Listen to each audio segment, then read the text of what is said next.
warm welcome to you joining me exclusively on TV5 this Tuesday morning.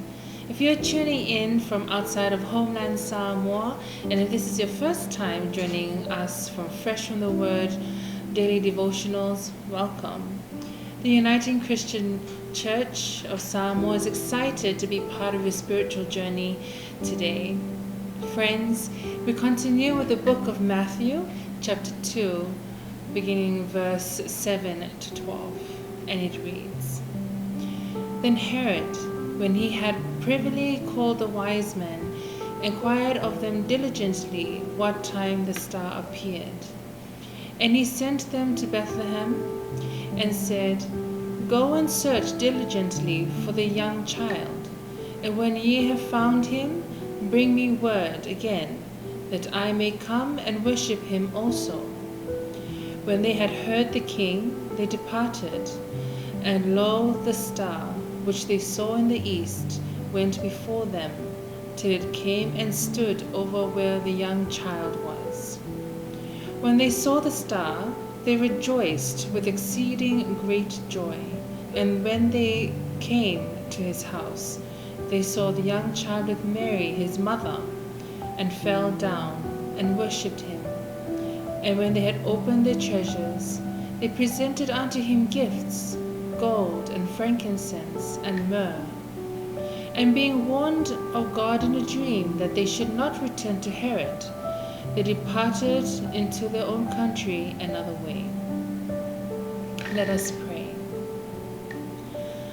Our Heavenly Father, what a gift it is to see the birth of a new day, to live another day in your unending provisions and bask in the blessings showered upon us from you, through the good deeds of our parents and their parents before them. We are to sing your praises like the songs sung by the birds to the rising sun, and we are to walk this journey toward the everlasting kingdom with righteousness and obedience in every step. As we begin this moment with you in meditation and prayer, your holy word, we ask you to open up our hearts and minds so that our actions reflect you dwelling within us, this moment and always. In Jesus' mighty name, amen. Friends, it is the last Tuesday of 2022, and what a year it has been. Worldwide, Christendom is still celebrating the holy birth of our Savior Jesus Christ. For over 2,000 years, the meaning of Christmas is ever evolving and applicable to whatever situation for nations, races, belief systems, churches, families, and the singular Christian. And so for us, who have made it to the end of 2022, we can look back on the last 12 months and say, thank you, God.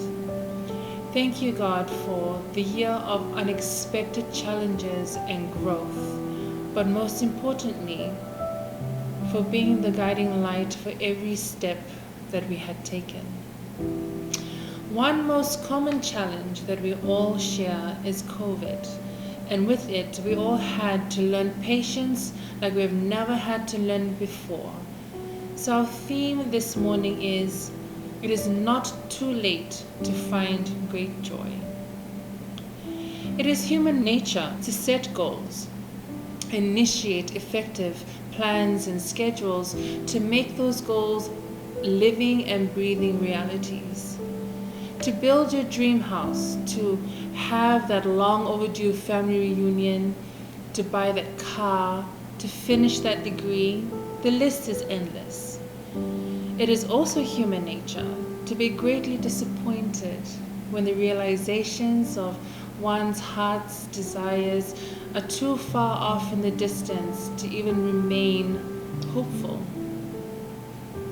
Part of the nativity story we all love is when the wise men followed the star that led them to Bethlehem and gifting the Messiah the gold, frankincense, and myrrh.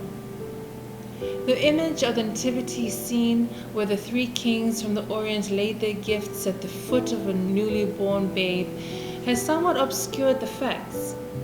According to Matthew, it was not until baby Jesus was around 2 years old that he was visited by the Magi.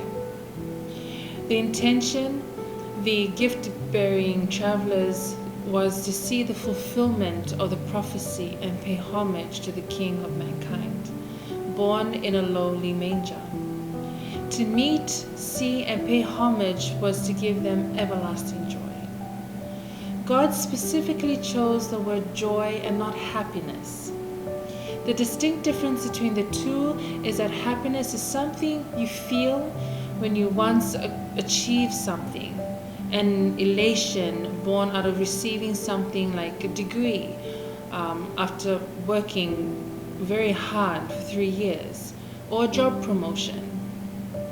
Joy, however, is sourced by the Holy Spirit, and that no matter the situation, good or tiresome, the joy within oneself is fueled by God and the faith that you have through obedience that cannot be robbed. It is not fleeting and certainly is eternal. For eternal joy in the Lord and in Jesus the Messiah was the gift the Magi received.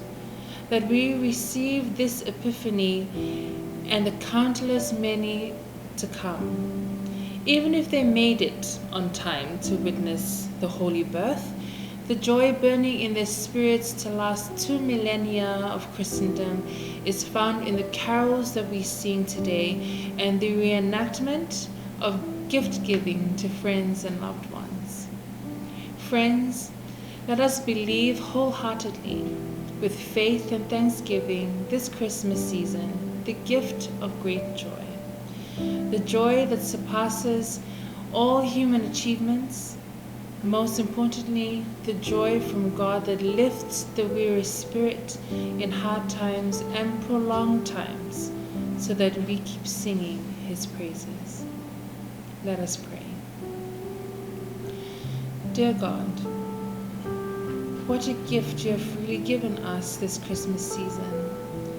As we celebrate with loved ones near and far, or even in the moments of reflection and solitude over the year that was, may we find the joy you alone provide, so that we live fulfilling and purposeful lives to praise your name always.